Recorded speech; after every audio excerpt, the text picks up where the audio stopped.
In this video, we will be making a swan, not to be confused with the easy swan that I've made before. This one is more complicated. So if you want the easy swan, go check out my easy swan video that I've probably now linked either in the description or somewhere on the video. I don't know how YouTube works. Anyway, let's get started here. So let's flip it over to the white side and fold it in half diagonally.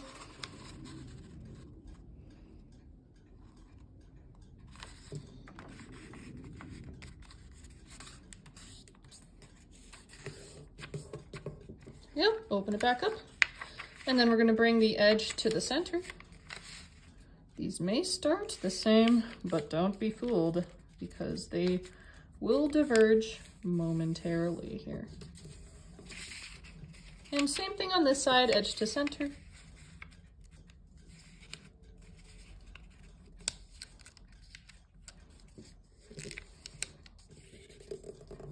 There we go. So now what we're going to do is we're going to flip the whole thing over. We're going to bring this tip and fold it as high as it can go without, ripping or doing anything weird. Okay, now we're going to bring this tip down to the bottom.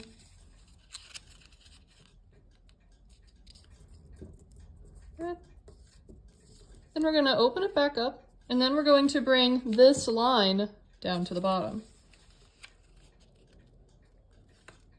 And only lightly crease this, by the way, because it's about to move. So now what we're going to do is we're going to take this whole thing, we're going to fold it in half along this line here, like this. And before you flatten the tail, we're going to take the tail and we're actually going to push it up slightly so that there is a little gap right there. Again, if anything that I'm doing is too fast for you or doesn't make sense, please feel free to pause and rewind and rewatch as many times as you need to for it to make sense to you. Okay, so now what we're going to do is we're going to bring this edge to this line here.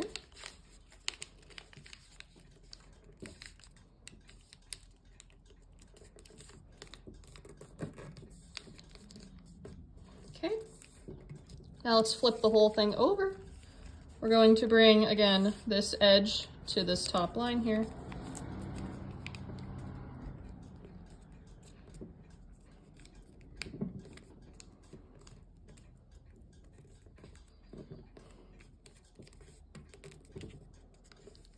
Okay, so now what we're going to do is I like to hold it from this angle, but it doesn't matter which one. You're going to take this tip and you're going to fold it all the way to the end of the tail.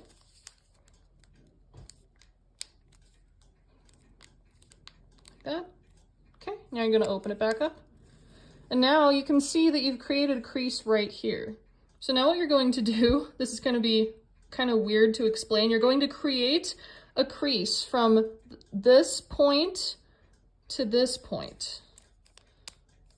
So basically you just have to watch for where your crease is and crease it along there to create a diagonal line like this. There we go. So there's your new line. So now what you're going to do is you're going to open up this section all the way. You're going to press down right here. There we go. And you can see I'm starting to guide the fold here. So you have this part is good, but now you have to do the same thing here to kind of try and make it as even as you can. There we go. Now you're going to hold it here and you're going to press down, and then you're going to press down right here as well. Again, this you'll probably have to rewatch this a few times for it to make sense to you. And so then we're going to bring it so that, come on, and you might have to press here too to help with the crease. There we go, like this. Yeah, you're definitely going to have to rewatch this part, I would imagine. So don't worry about going too fast. So then it will look like this. So now what we're going to do is, I like to flip mine over. We're going to open this, and we're going to make the head. So right about here, you're going to bend it down. like that. And then right about there, you're gonna bend it back up like this. And then you're going to close the neck back on it. What you may also want to do here is you can take the beak and angle it down slightly. That'll give it a more dynamic look, I guess.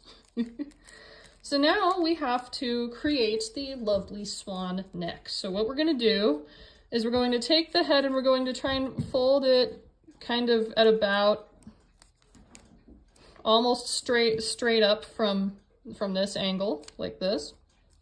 Then you're going to open it back up. Then you're going to open up the neck. And along this crease you just created, you are going to press in the neck and basically invert it, which will definitely take some re-watching because this is a little bit confusing. But yeah, so you're going to invert the neck so that it ends up looking like this. And the beak is now inside out because this whole section is inside out.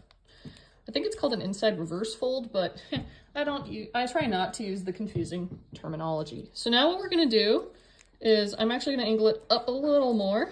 We're going to give ourselves a nice head. So right about here, we're going to angle the head kind of down like this.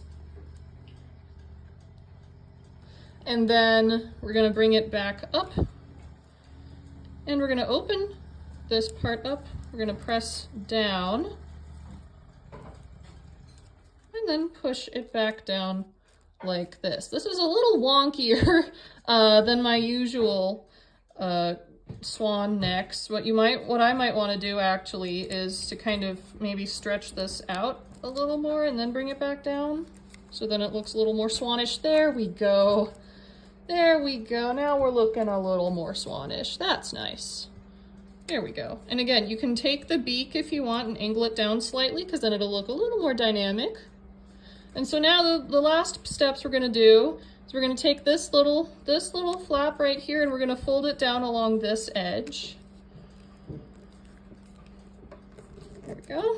Like that, and then kind of pop it back up so it sits at an angle. And then same thing on this side. We're going to bring this edge down along this line here. You can even leave these two down so that they look about the same.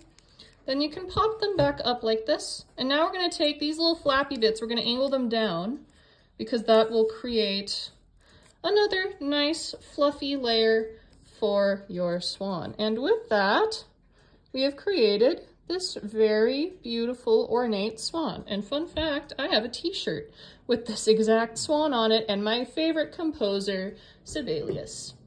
If yours doesn't look exactly like mine, that is okay. If this is your first time making it, I'm sure it looks great for your first time. And as always, thank you so much for joining me.